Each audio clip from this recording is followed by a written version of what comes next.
So in this video, we're going to talk about how to do regressions and Desmos for quadratic functions and also how to make predictions from a set of data. So sometimes the data you have in your scatter plot may have a parabolic pattern. So in these cases, you need to use a quadratic regression to write the equation that best models your data. So the equation of data that represents a parabolic trend can be found by performing a quadratic regression in Desmos. So going to be very similar steps to what we did in the last lesson, except now we're finding a quadratic equation. Desmos will also tell you a value that's called the coefficient of determination, which is represented by r squared, and that'll tell you how well the equation will fit the data you have. If the coefficient is closer to 1, that means your equation is a good fit for the data. So you can see here we have r squared equals 0.9949. That means this equation is going to be a really good fit for the data. So the steps to performing quadratic regressions can be found in the study guide that's in the resource folder. Make sure that you're using it when you're working on finishing your assignments. So let's enter the data in the table into Desmos and apply a quadratic regression to determine a function that best represents this data. Let's also use the coefficient of determination to figure out how well our equation is going to fit this data. So what we need to do is like we did in the linear regressions lesson, we need to click this plus sign and then do table. Now we're going to go ahead and enter our values into this table in Desmos.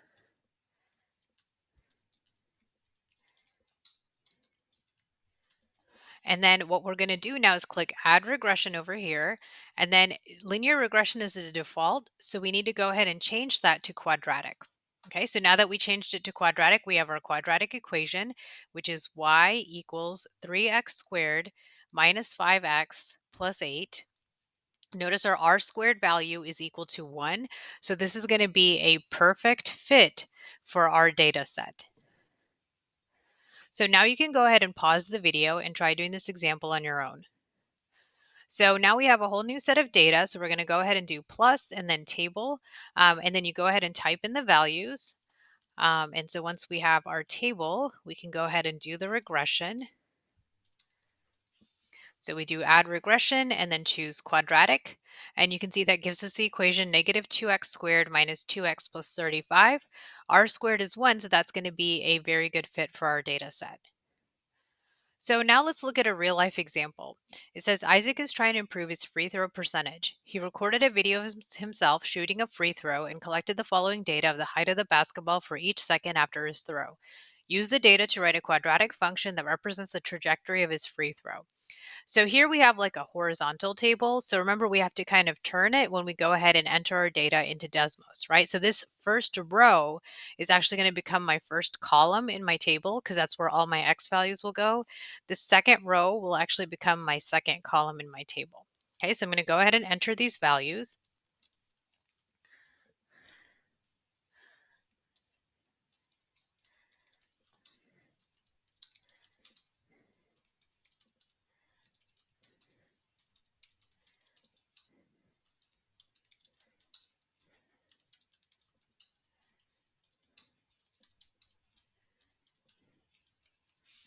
Okay, so now I have my table all entered into Desmos. Remember to always double check and make sure that you entered everything exactly as it's given to you in the problem.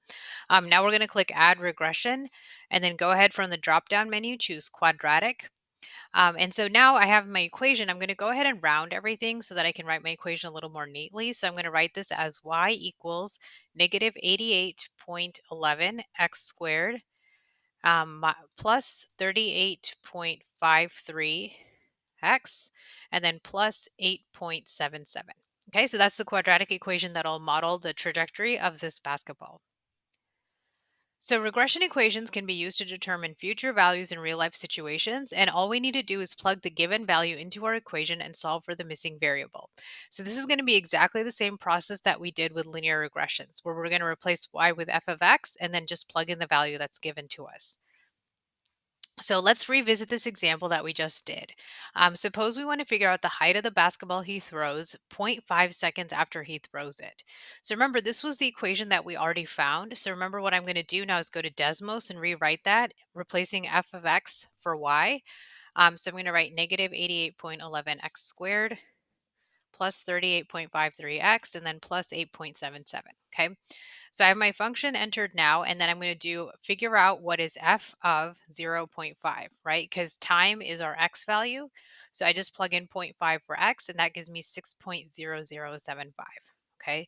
So that means the basketball is going to be 6.0 feet in the air, zero point 0.5 seconds after he throws it. So let's look at another example. It says a student was studying the relationship between the number of sides of a polygon and the number of diagonals that can be drawn between the vertices of the polygon.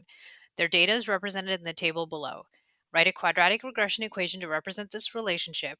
What does the coefficient of determination tell you about the equation, and how many diagonals would a decagon, which is a 10-sided polygon, have? So the first thing I need to do is go ahead and do my quadratic regression. So I'm going to go ahead and enter my table.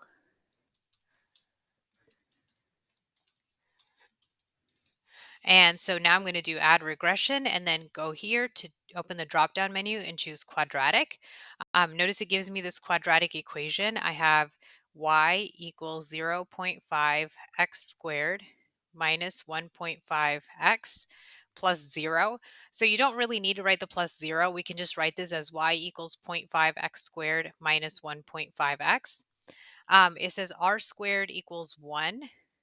Okay, so that means this is going to be a perfect fit for a data set. So this is a quadratic relationship. And so now we're going to figure out how many sides, how many diagonals would a 10-sided polygon have.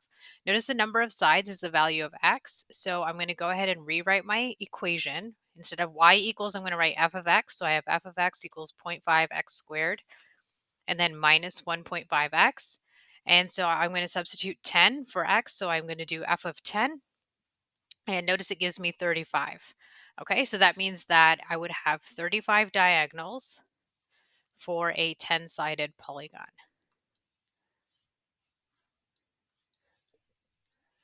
So now you can go ahead and pause the video and try doing this example on your own. So here we have the relationship between the number of members on a team and the amount of time it takes to complete a project. Once again, we have one of those horizontal tables, so we need to turn it sideways when we enter it in Desmos. So I'm going to go ahead and type in my table really quickly here.